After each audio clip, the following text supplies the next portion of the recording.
Iran war का अब तक जो मार्केट से इम्पैक्ट रहा है that has been absolutely something जो किसी ने इमेजिन करा नहीं था, है ना। बिकॉज गोल्ड बढ़ने के बदले नीचे गिर रखा है और अभी के लिए स्टेबल है, बट रिलेटिवली वो नीचे आया है। ओके, इसके अलावा Iran has not surrendered. Everybody was expecting a cake walk again, जैसे यूक्रेन में हुआ था, याद है ना। कि यूक्रेन में एवरीबडी वाज एक्सपेक्टिंग कि रशिया बस अंदर घुस जाएगा और यूक्रेन को कब्जा लेगा। सिमिलरली जब अयतुल्ला खुमैनी की डेथ हुई थी, एवरीबडी वाज एक्सपेक्टिंग लाइक अब तो ईरान की regime गिर जाएगी, है ना, अब तो जनता रिवोल्ट कर देगी। But again the war has lasted more than ever. And actually में all of these theories are relatively wrong because Iran war is a war in layers. Okay, all these conflicts that are happening are not random at all, and all of these have a layer to them. Okay, तो पहली layer आप देखते हो वो ये होती है कि यार कि ईरान जो है न्यूक्लियर वेपन्स बना रहा है। क्या ईरान न्यूक्लियर वेपन सच्ची में बना रहा है, किसी को नहीं पता। बिकॉज 1990 से Netanyahu has been saying this, Iran nuclear weapon बना रहा है, बना रहा है, बना रहा है, बना रहा है, बनाते ही जा रहा है। 1990 से नेतन्याहू का कहना है कि अगले 3-4 साल में, अगले 5-6 महीने में अब ईरान न्यूक्लियर वेपन बना देगा, तब बना देगा, अब बना देगा। Now the problem with that is that same चीज इराक के बारे में भी कही गई थी। सेम चीज बोल के इराक को इन्वेड भी करा गया था। And after the same thing Iraq's oil was taken hostage. ठीक है ना, Iraq was then taken as a subsidiary nation. One thing that is common to all of this, one thing अगर किसी ने पैटर्न नोटिस नहीं करा हो, वो ये है कि all of these nations have refused to trade in dollars. अब ये सेकंड लेयर है, this is still not the full story. Everybody thinks कि यार, है ना, सबसे पहले न्यूक्लियर बॉम्ब, नहीं तो फिर डॉलर। नहीं, नहीं, there are way more layers to it. This is the second layer. ठीक है, इराक ने मना करा था सद्दाम हुसैन के अंडर डॉलर्स में ट्रेड करने से 2000 में, राइट। 2004 में उसकी सरकार को गिरा दिया गया था, वॉज पब्लिकली एक्सिक्यूटेड। ठीक है, Iran did the same thing. For people who don't know, China की $400 बिलियन की इन्वेस्टमेंट है ईरान में। Okay, for basically next 25 years of energy supply. 25 साल तक के लिए basically Iran and China were together and they were trading in yuan, not in dollars. Who is the third country who is doing the same thing? Guess करो। Russia, obviously, right. Russia और China yuan में trade करते हैं, Russia और India rupees में trade करते हैं, China और ईरान भी युआन में ट्रेड करते हैं। This is a parallel BRICS economy that is not dependent on dollars. Now the problem with that is कि सैंक्शन का कोई मतलब रह नहीं जाता अगर आप डॉलर पे डिपेंडेंट ही नहीं हो। अगर आपकी जो ट्रेजरी बॉन्ड्स और स्टोरेज है वो डॉलर्स में है ही नहीं, ठीक है ना। इसको नहीं पता, जो देश होते हैं वो ट्रेजरी बॉन्ड्स उठाते हैं, ठीक है, because dollar is taken as a reserve currency that is seen as safe. अब इंडिया, चाइना या जो भी बेसिकली ब्रिक्स नेशंस हैं, they have been holding gold because they are getting away from dollar, right, एक parallel BRICS economy के लिए। उसी time पे ये वॉर भी स्टार्ट हुई थी।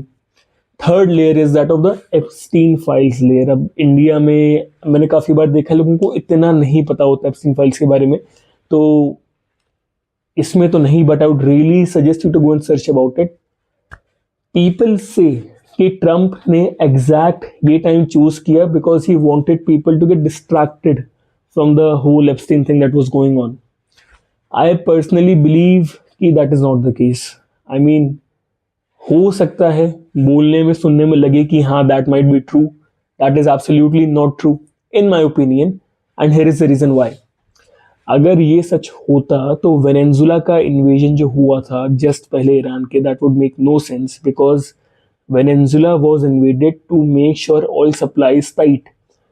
If you have noted one pattern in the markets after this war, and this is what we are trying to do, we are trying to see the events, connect them to markets and see where the wealth moves, right? Because these are the only thing that matters. Venezuela ने oil को guarantee करने के बाद USA invaded Iran. Gold did not rise but instead fell when Iran was invaded. This is absolutely against the market rules, right? जब भी कोई instability आती है, गोल्ड का काम होता है बढ़ना, बट गोल्ड नहीं बढ़ा।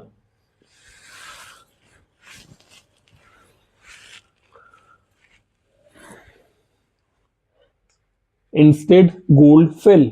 ओके, क्यों हुआ ऐसा? Because the dollar did not fall instead of the war, instead of the डेप्ट, इंस्टेड ऑफ एवरीथिंग। क्यों? Because USA had a steady supply of oil.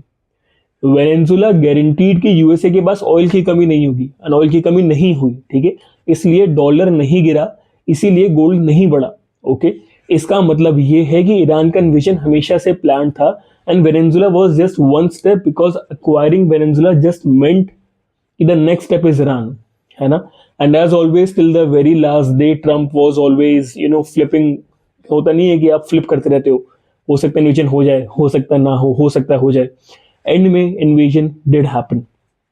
Here is the thing, all these countries that have stood against the dollar at one point or another are going to fall, including North Korea. Okay, including North Korea. The only thing, the only problem with North Korea is that North Korea के पास nukes हैं. No other country that has till date tried to trade in oil without dollars had nukes. तो मेरा मानना है कि most awfully North Korea will go down with the civil war, ठीक है। वहाँ पर सिविल वॉर कराने का ट्राई करा जाएगा by the United States of America. But उसके अलावा अगर किसी को लगता है कि people are always divided in as in कि यार ये लेफ्ट विंग है, मैं राइट विंग हूँ, मैं ये हूँ, मैं वो हूँ। As a human being if I tell you, अगर आपको लगता है कि Iran losing this war is a good thing, and in my opinion I think you are absolutely wrong, because it would give one side way too much leverage. Okay, USA जैसी जो side है उसके पास there would be like too much leverage, and the BRICS side यानी कि जो India, China, Russia की side है, they would lose a lot of leverage because Iran is a very big source of oil and even natural gas to some extent after Russia, ठीक है। Iran के जाने के बाद चाइना के पास से एब्सोल्यूट सप्लाई कट हो जाएगी ऑयल की। अब चाइना इंडिया के लिए थ्रेट है। This is like a web of things, right. But the net effect is that both sides should be balanced. अगर ईरान जाता है तो ये जो साइड है ये हल्की पड़ जाएगी। This is the BRICS side by the way, जहाँ पे इंडिया आता है। This is the obviously the western side, right. The best way to end this conflict will be कि ईरान अपना न्यूक्लियर प्रोग्राम पोस्टपोन कर दे, ठीक है। ऑन पेपर बंद कर दे, ऑफ पेपर पोस्टपोन कर दे, बिकॉज ऑब्वियसली ईरान इतना बेवकूफ़ नहीं है कि इन्वेजन होने के बाद वो बंद करेंगे। सैंक्शंस लिफ्ट ऑफ कर दिए जाएं और अगले 10 से 15 साल का एक बफर जोन मिल जाए जहाँ पे दोबारा से एक बिल्डअप हो पाए। Again this is what was tried जब ओबामा आया था, and they were nuclear treaty signatures between Iran and USA. But the moment Trump came in, उसने बिल्कुल बंद कर दिया था। Third thing is that USA का जो डेप्ट है, it is going to the point where USA cannot sustain it anymore with the normal fiat currency। अब जिसको मार्केट्स के बारे में बिल्कुल ही नहीं पता, fiat currency is a currency that is backed by nothing basically, यानी कि दुनिया भर की करेंसी। तो पहले किससे बैक थी? पहले गोल्ड से बैक थी। We can talk about it some other time, ठीक है। यूएसए को रोज $3 बिलियन का, no listen to me, $3 billion every single day they have to spend on just interest rates, not the debt. Nope, just the interest rate and nothing else. Can you imagine? Can you even imagine? रोज के $3 billion, उसके बाद ये war चल रही है जहां पे इतना पैसा यूएसए को और बर्बाद हो रहा है, ठीक है। तीसरी चीज, वेनेजुला से ऑयल एक्सट्रैक्ट कर पाना इतना ईजी नहीं है। It is a process that requires much more energy, because Venezuela की जो ऑयल रिजर्व्स हैं उनकी टोपोग्राफिक लोकेशन ऐसी है कि वहाँ से ऑयल निकालने का खर्चा ज़्यादा आ जाता है बेचने के बदले में, ठीक है। इसी के बाद हुआ था कि ब्रेंट क्रूड जो था एकदम से स्पाइक किया था, फिर ट्रम्प ने रैंडमली अनाउंस किया कि यार अब तो वॉर खत्म होने वाली है, फिर ब्रेंट क्रूड गिर गया। Trump does this on purpose to manipulate markets. He has been doing it for a very long time. तो अगर आपने कभी देखा हो तो वीकेंड आते आते Trump usually says a statement, ठीक है, जिसकी वजह से वीकेंड्स पे people start panicking, but weekend से मार्केट बंद होती है एंड मंडे को ओपन होते होते सब चीज़ें ठीक हो जाती हैं। अब मैं इस बारे में भी कभी बात करूंगा, but this is the pattern, this has been happening and Trump does it on purpose. Usually इसका कोई मतलब होता नहीं है। तो ट्रम्प ने जैसे कुछ टाइम पहले कहा था कि ये वॉर चलती रहेगी, फिर उसने कह दिया कि नहीं वॉर बंद होने वाली है, फिर this is something that he has been doing for a very long time. इसका नेट रिजल्ट क्या है? I believe that in the net long run, we should head towards a stalemate because Iran is not a country you can invade physically. Unless आप Iran में एक revolution करा दो, एक civil war करा दो, you cannot conquer Iran. आप उसे बॉम्ब कर सकते हो, you can bomb the cities flat, but that won't accomplish anything until आप तेहरान में घुस के, तेहरान ईरान की कैपिटल है bye the way, until you literally go into Tehran with your soldiers and capture it. Can you do it? Nope. At least इतना easily नहीं, because the topography is absolutely against you.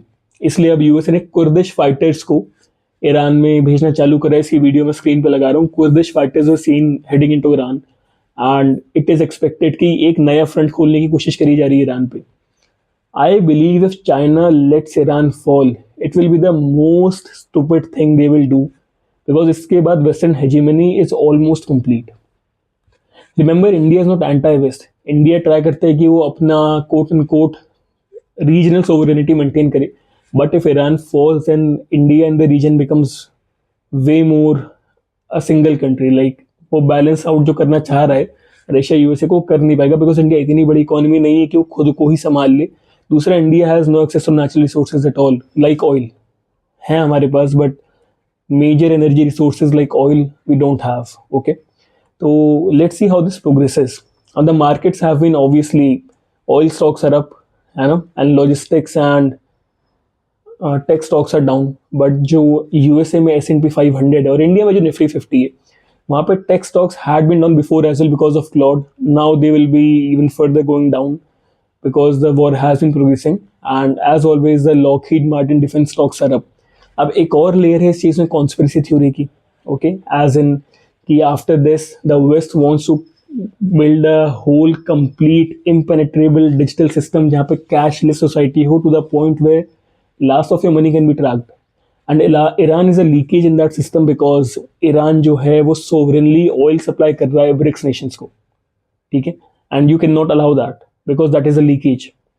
If you want me to speak more on that, let me know down in the comments. But this is the whole thing that is happening, and this is how market has been going. Now, one more thing. Warren Buffett and Michael Burry. अब इनके बारे में अगर आपने नहीं सुना है तो Warren Buffett is regarded as one of the best, if not the best. Now, I don't believe he is the best investor, because there are a lot of hedge fund managers that outperform him, but then they have a whole portfolio in that. But I still believe that Warren Buffett is not the best investor, but long-term investing के हिसाब से yes. And Michael Burry, he is the guy who was the one who predicted the 2008 crash. और उसने 2008 से अपना पैसा reposition करना चालू कर दिया था. 2006 से उसने अपना पैसा रिपोजिशन करना चालू कर दिया था, टू द पॉइंट वेयर 2 साल तक उसे काफ़ी रिडिक्यूल करा गया था कि यार you are stupid and you don't understand. And 2008 में जब क्रैश आया था, he made a lot of money. Both of this people have taken their wealth absolutely out of the market.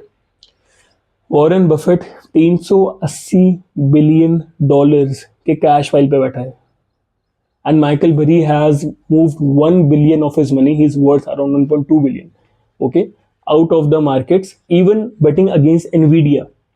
And the reason is Nvidia, ChatGPT and Oracle are playing this game. यहाँ पे Nvidia invest करता है ChatGPT में, जो invest करता है Oracle में, जो इन्वेस्ट करता है Nvidia में, and this creates a fictional flow of money that inflates stock again and again, giving net worth like 5 trillion की कंपनी है ना, 4.5 ट्रिलियन की कंपनी, इवन बड़ी बड़ी मार्क जीडीपी से, इंडिया की जीडीपी से, जर्मनी की जीडीपी से बड़ी मार्केट कैपिटलाइजेशन सिर्फ एक कंपनी की.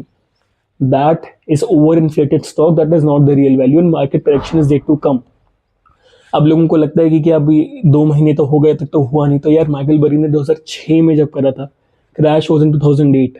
ओके, आई बिलीव कि अगर क्रैश होना होगा in the next 1 to 1.5 year, we might be seeing something, okay, because we are absolutely witnessing that the world, at least the Middle East, is again in a war, okay.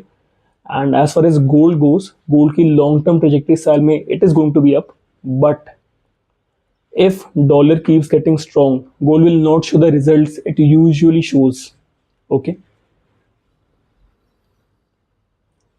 इसके अलावा we keep analyzing how these events keep altering markets in general, right?